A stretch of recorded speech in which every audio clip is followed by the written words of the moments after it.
most people have a definition of politics that is something along the lines of bickering and arguing and vying for power and manipulation and lying.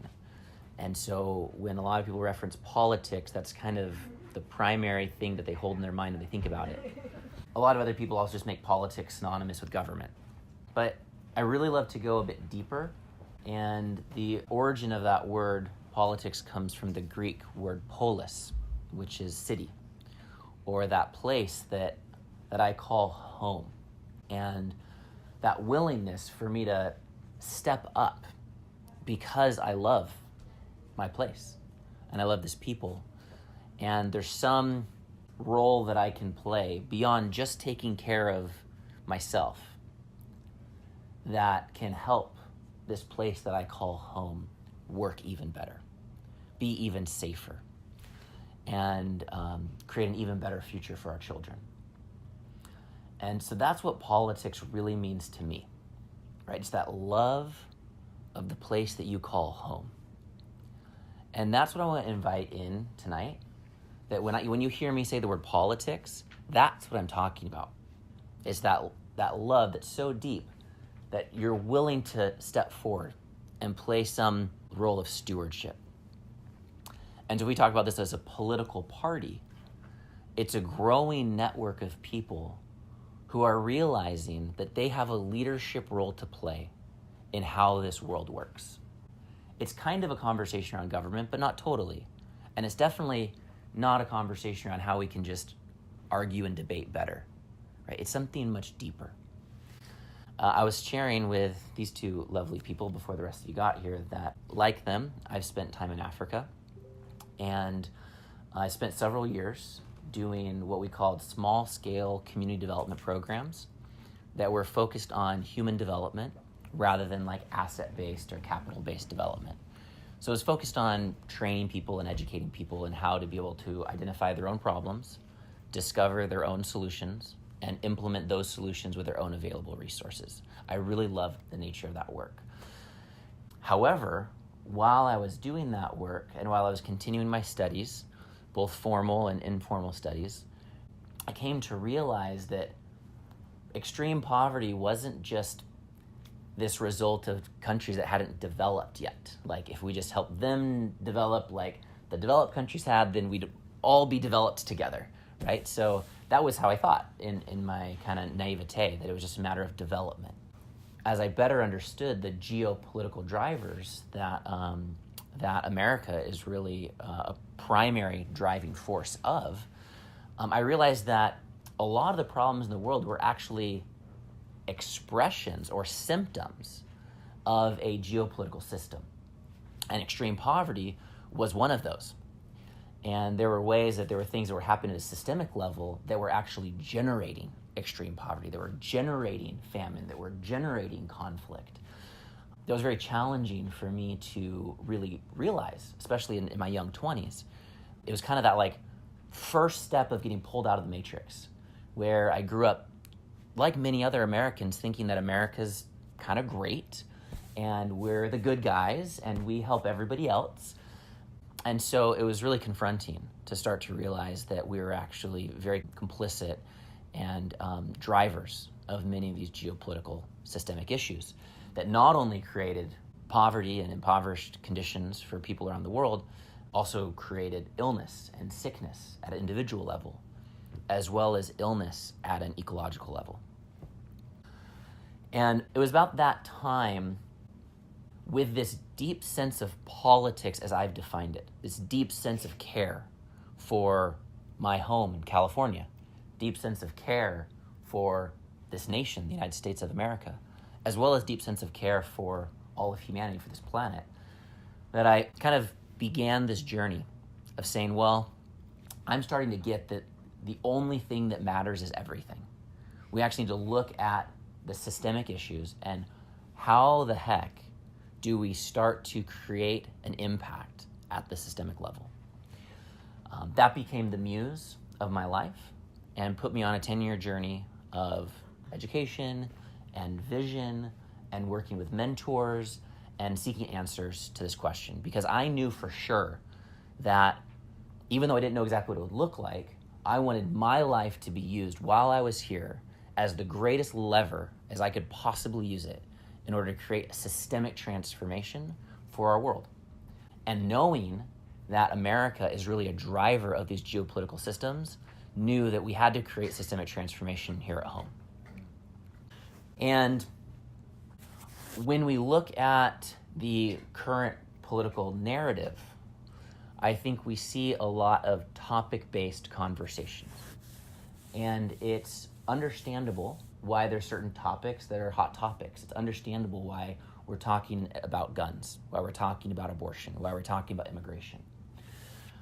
However, when you take these topics that are at the forefront of the American political narrative, and ultimately a narrative warfare, and we look at the scale and magnitude and the complexity of the challenges of our day, it doesn't take a rocket scientist to realize that no answer to these questions that are in the forefront of the current political narrative are anywhere in the territory of even adequate. We could answer these questions. We could come to a complete resolution as a nation around abortion, immigration, even energy and guns. And that's not going to change the geopolitical systemic drivers that are generating poverty, conflict, human disease, and ecological illness at a planetary scale.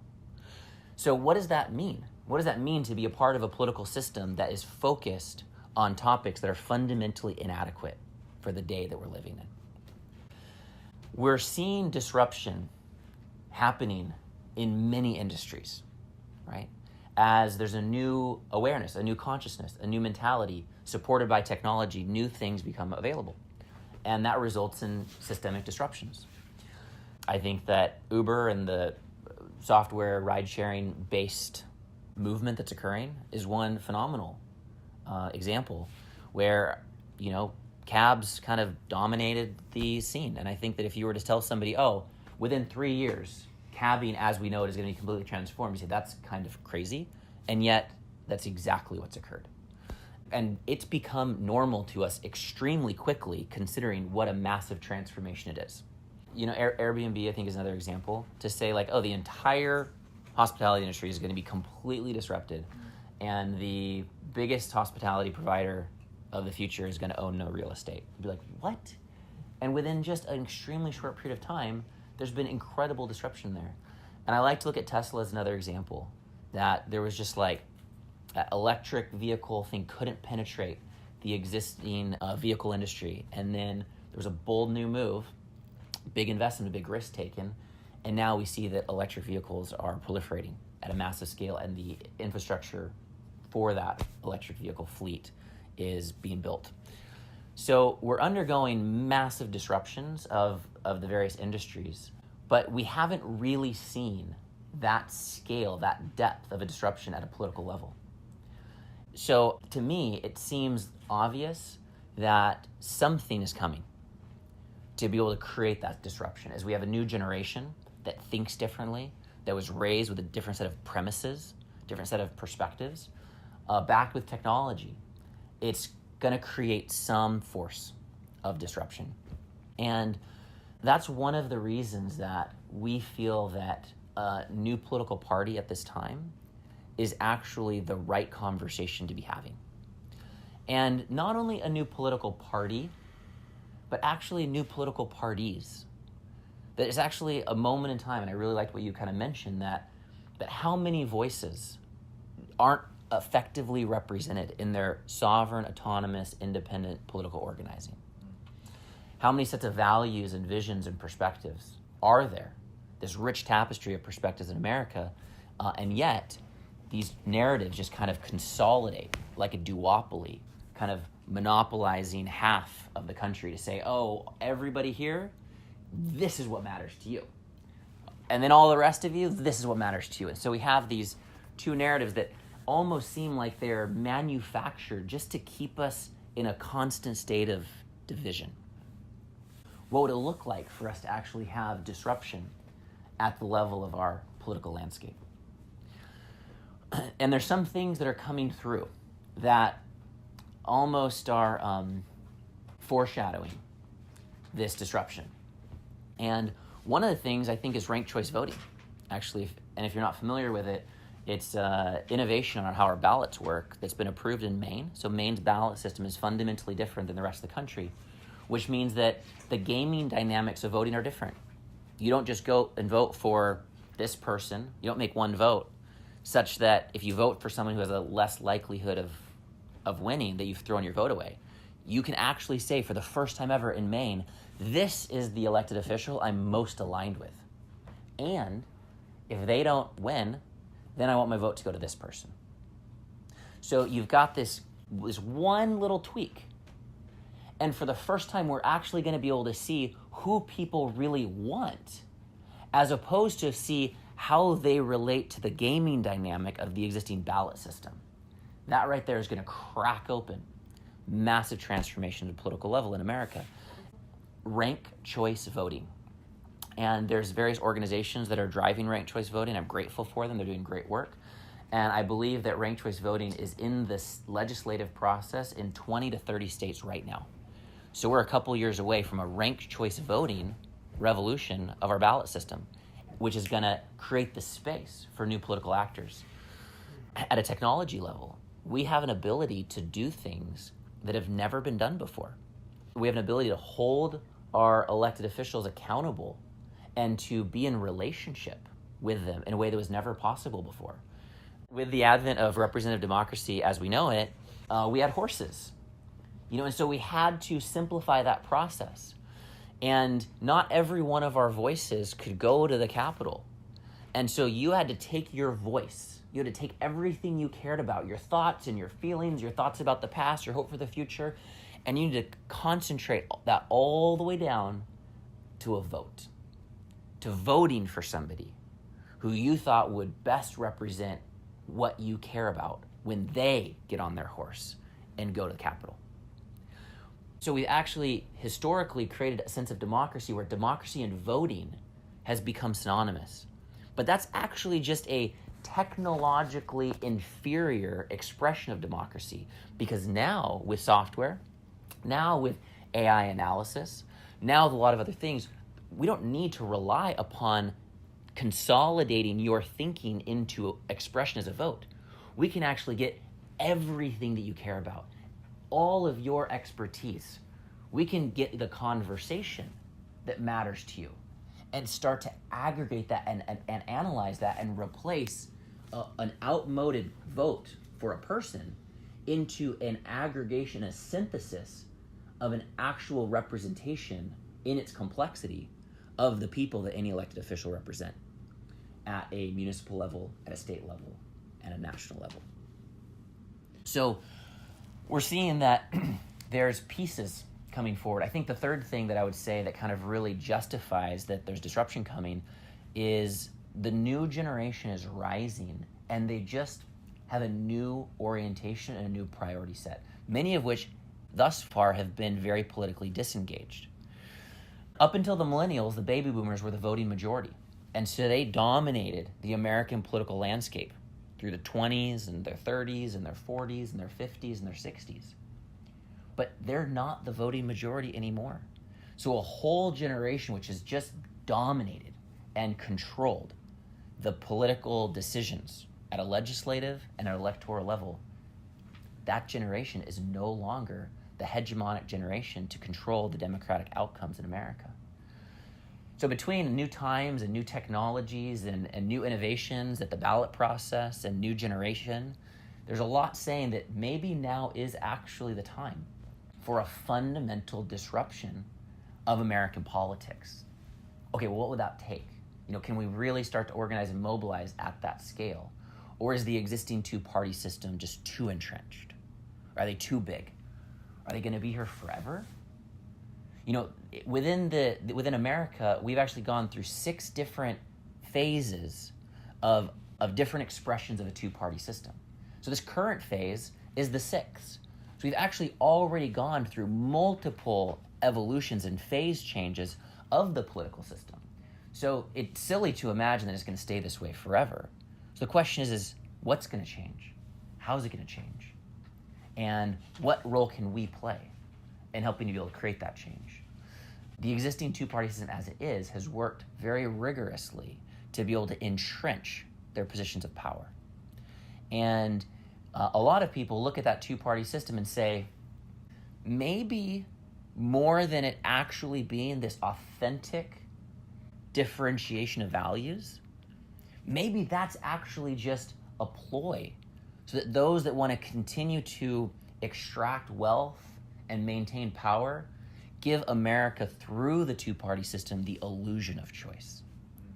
So there's a possibility there's actually a lot of deep things going on below the surface, whereby if we're participating in that two-party system, in that right-wrong, if we're buying into the narrative that one side's good and the other side's evil, and if we just organize better for the good guys, we can beat the bad guys. If the smart people do a better job organizing, we can defeat the stupid people. If the righteous people organize better, they can defeat the godless people, right? If we're inside of that, maybe we're actually inside of an engineered narrative landscape where we are being pitted against each other. Because if you look back at a best practice of empire, when you're managing a lot of people, it's a lot easier to manage them and to extract their resource and to extract their power by making them fight each other. So maybe, just maybe, the existing two-party system is a modern expression of specific divide and control tactics. Well, if that's the case, it would be really nice to know that that's the case and to start looking around and asking those types of questions. And if I were to look at how to escape that, right? If that's really the case, how do we get out of that? And I don't think that we get out of that by arguing politics or policy, or even by arguing economics. Because, as you probably know, our politics are an expression of our economics. Our economics are more powerful than our politics. But there's something that's more powerful than our economics, and that's our culture. It's what we value. It's our culture that drives our economics. So if we want to get into systemic transformation, we have to look at the culture. And at the center of the culture that I think defines the existing system as it is, fully exacerbated and blown up by the existing political narratives, it's what I'm going to call win-lose culture. The culture that wants to win and wants somebody else to lose. Doesn't matter if it's 50-50, liberals versus conservatives. Doesn't matter if it's 99% and 1%. Doesn't matter how you divvy it up. Anywhere you find yourself inside of that win-lose culture, you're inside of a narrative that keeps us divided and keeps us fighting each other. As long as there's a bad guy in your mind, you're a part of that win-lose culture. As long as you have a judgment that allows you to dehumanize somebody else as wrong, bad, or evil, you're inside of that win-lose culture, regardless of how righteous you think that you are in having that conclusion, because that's how everybody thinks. So a more conservative perspective or a more liberal perspective, it's just different paint on the wall of the same win-lose room. And that right there, I think, is the way to know where you want to be. If you want to stay inside of win-lose, then that two-party system is gonna work for you all day long. And a lot of people, they're not ready for something else. They want to know that they're the good guy. They want that reassurance. And they want to know that someone else is the bad guy. They want that reassurance. Because frankly, every movie they've pretty much ever gone to has reinforced there's a good guy and a bad guy. Most religions reinforce there's a good guy and a bad guy. So it's not surprising that this is the cultural frame that most people are comfortable inhabiting. The disruption that I'm talking about, that I'm seeing as possible, isn't a disruption of better policy alone. And it's not even a disruption of better technology or better ballot processes or even a new generation, although I believe that all of these things will lead to the disruption.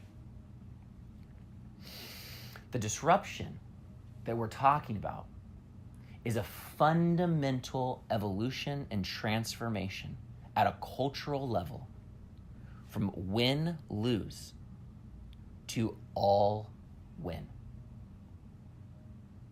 What does it mean for us to begin to organize our own thinking, our lives, our communities, and our nation such that we genuinely want everyone to win? Is that possible? Is it naive? Is it something that we should aspire towards? Is it so lofty we should give up that idea completely and it's dangerous because we need to fight for what we believe in and make sure that we beat the bad guys? Well, what happens in this win-lose thinking is it decreases the sophistication of the possible thinking 1,000-fold. Because inside of win-lose, we have things called opinions. And what opinion is when we bring all of our energy and our attention right here, and we say, I don't need to learn anything new. I already know. I know what's right and wrong about this issue. And I'm going to assert that opinion. And now we have another side doing the exact same thing back. And what you can guarantee if a debate is occurring is that nobody's learning. Learning isn't taking place. And the magnitude of the challenges that we have and the opportunities we have are this level of complexity. And the quality of thinking and win-lose opinion-based assertions is this level of sophistication. So how do we crack that open? How do we crack open the quality of our thinking such that it at least matches the depth and the scale and the magnitude of the reality of our day? Well, as we start to look at the possibility that an all-win paradigm holds, we see that it requires certain things. It requires, first and foremost, that we each know how to start thinking for ourselves.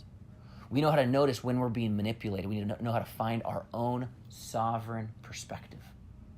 That's step number one.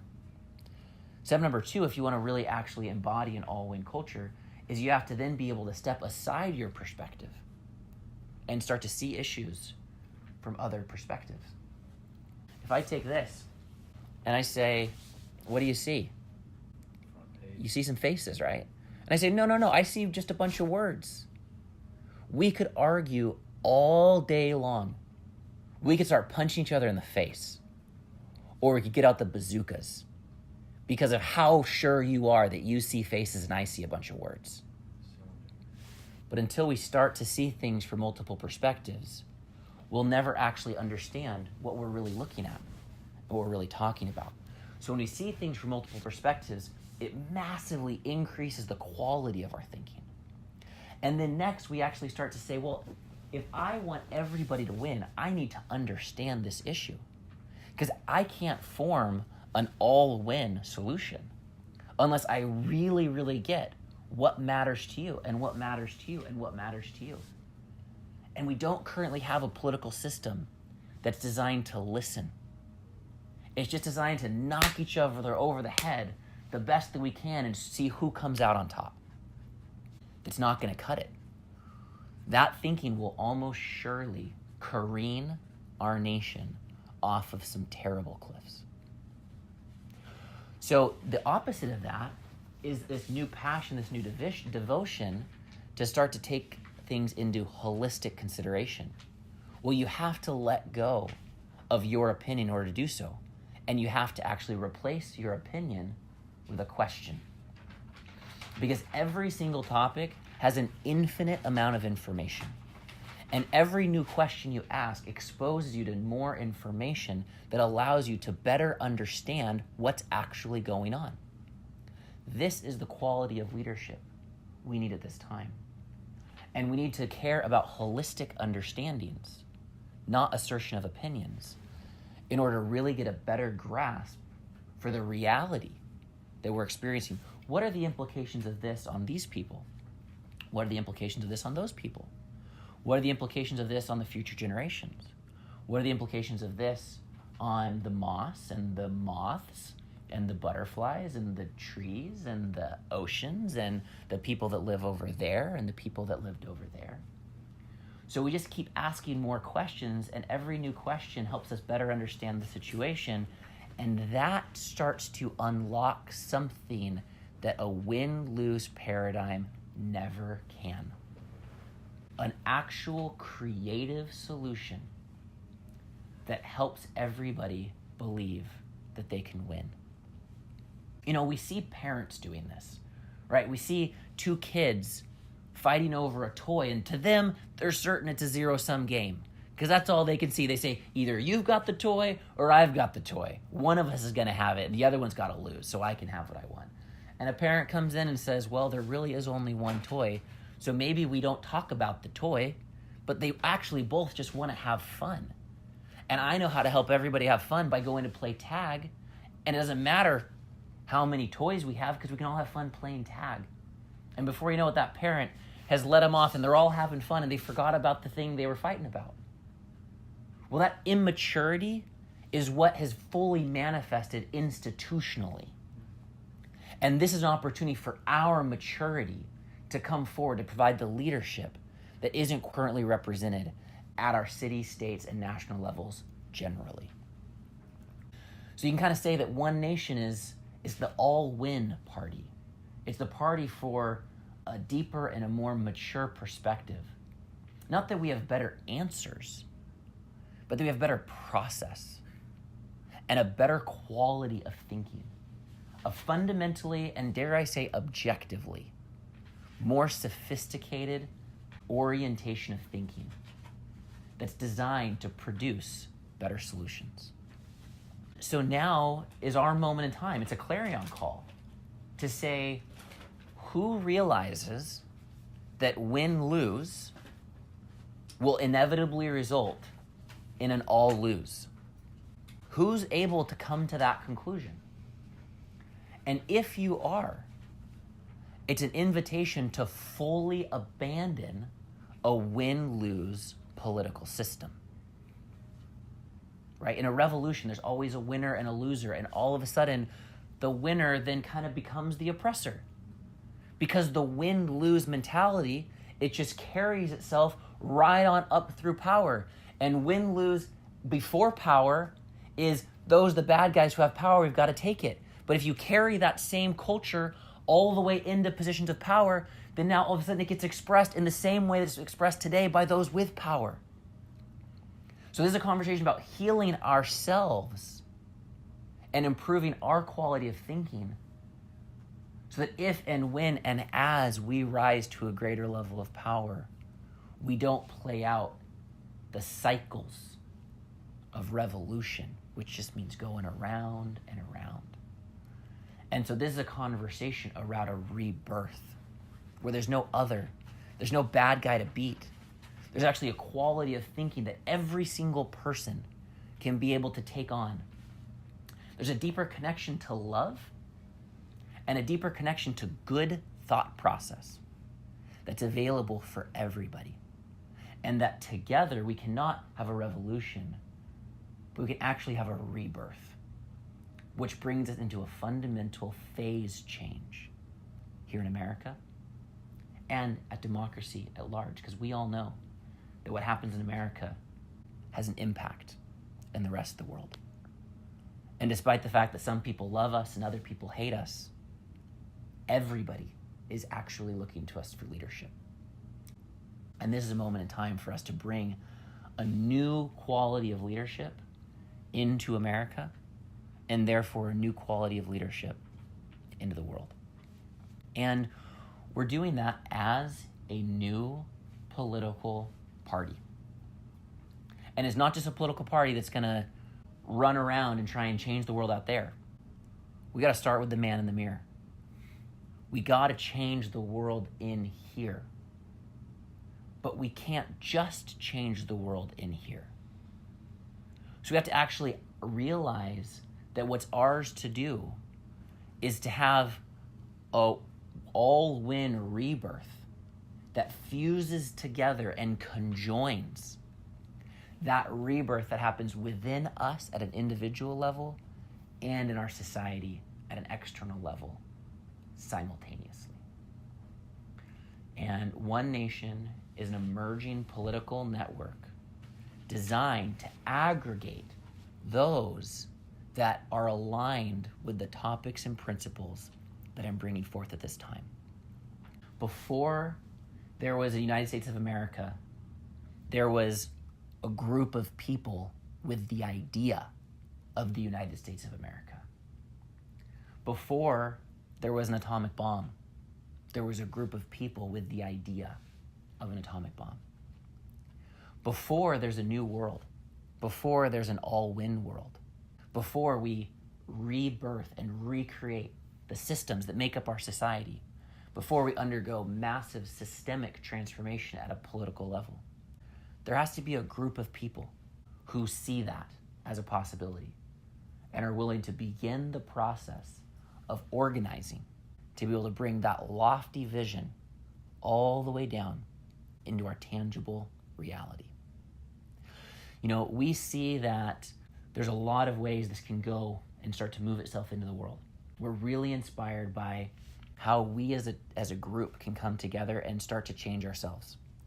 And we see that one of the ways we can actually start to be able to engage with the existing political system as it is through mayors. It doesn't take that many votes to elect a mayor. And a mayor stewards a budget of multiple hundreds of millions of dollars. Most mayors, depending on the charter of the city, have massive executive power in those cities. They're the spokespeople of the cities, from the city to the rest of the world, as well as from the city to the citizens of that city. So a mayor is a really meaningful role. And there's nothing stopping us from organizing to be able to start to elect a new generation of mayors. And we have a vision that in 2022, we have a national campaign to elect a new generation of mayors committed to an all-win culture and willing to help to participate and steward the rebirth of their cities into more synergistic, more holistic, more regenerative places to live. Okay, so how do we create the voter base so that we can elect these mayors? And how do we help these people to realize that maybe it's time for them to step up into a depth of civic engagement they never imagined for themselves? We're running a 2020 campaign we call the All-Win Rebirth Campaign. This is a massive campaign bringing together thousands and thousands of synergistic partners to be able to use the moment in time where the entire country and world is thinking about American politics during the U.S. presidential campaign, and using that moment in time to put something new on that stage, to put something new in that field, and to do it so provocatively that some number of millions of Americans will get the memo of what we're up to. We're putting out that bat signal as bright as we possibly can and saying, who's looking for sanity? Who's looking for maturity? Who's looking for systemic transformation? Who knows that a little bit of incremental change with our existing system is fundamentally inadequate? Who knows that we need something, nothing short of a rebirth, in order for us to be able to be proud of the world we leave for our children? And so that's what's happening next. And this moment in time is actually the very beginning of the All-Win Rebirth campaign. It's what we call phase 3, where we're traveling the country and having living room conversations with dozens and dozens and dozens of people and establishing the base of the network. And in October, we move into what we call phase 4, where we go public.